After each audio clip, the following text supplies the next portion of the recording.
Pinagbabaklas ang 3 billboard sa may Guadalupe Bridge, bahagi ng Mandaluyong kani-kanina lang. Yan ay matapos itong umani ng mga batikos dahil sa di umano pagiging hindi angkop ng mga ito. Agaw pansin kasi ang mga modelo dito na naka-underwear lang.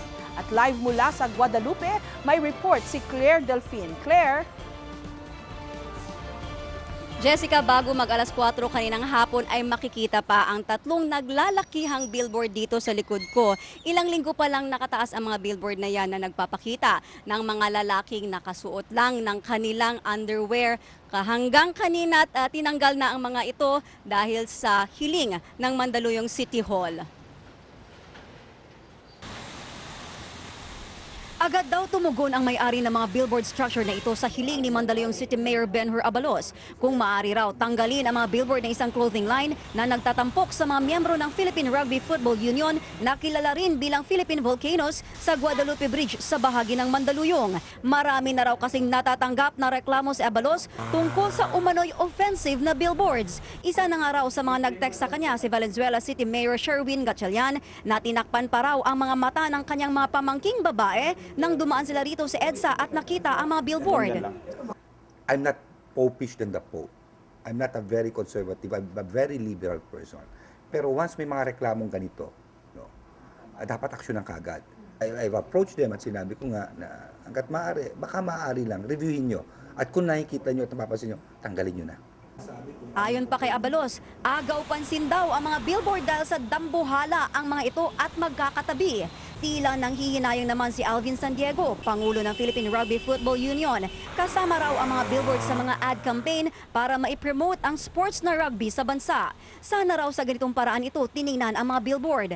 Ang mga tao namang dumadaan sa bahaging ito ng EDSA, hati ang opinyon sa pagbaklas ng 3 billboards.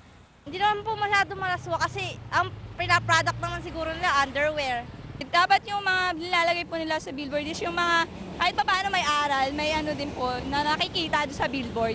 Hindi po porket may model mo, para sa ibang tao okay na. Jessica, hiling din ni Mayor Abalos sa mga ad agency magsagawa ng self-policing nang sa gayon ay maiwasan na nga ang ganitong insidente. Sinubukan din natin, Jessica, na kuna ng pahayag ang kumpanya na may-ari nitong billboard structure, pati na rin ang clothing line na may-ari mismo ng mga billboard. Pero hanggang sa mga oras na ito ay hindi natin sila makontak, Jessica. Claire, pero sa pagkakatanda ko, hindi lang ngayon merong ganyang klase ng mga billboard, di ba? Meron ng mga artista who also post in their underwear, babae man o lalaki, pero para ngayon lang na may binaklas na billboard. Jessica, tama ka dyan. Yun nga din ang una nating tanong kay Mayor Abalos kanina. Bakit ngayon lang ito nangyari? At ang sagot niya, tila kakaiba raw kasi itong mga dambuhalang billboard na ito dahil bukod sa sobra ito sa laki, magkakatabi na 3 magkakatabing dambuhalang billboard na pareho yung makikita mong mga itsura ng mga model. Kaya agaw pansin daw siya, mas agaw pansin siya kesa nung ibang may ganitong klaseng billboard.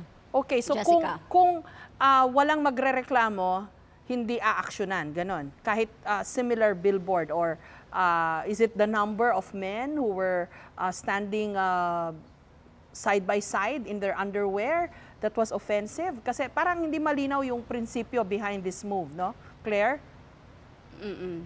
Yeah, well, exactly that's his point, Jessica. No, na kung walang nagreklamo, he was saying even na he's liberal, he's not conservative, pero dahil nga may nagreklamo, doon na siya umaksyon. Okay, Jessica. okay, let's leave it at that. Maraming salamat, Claire Delfin.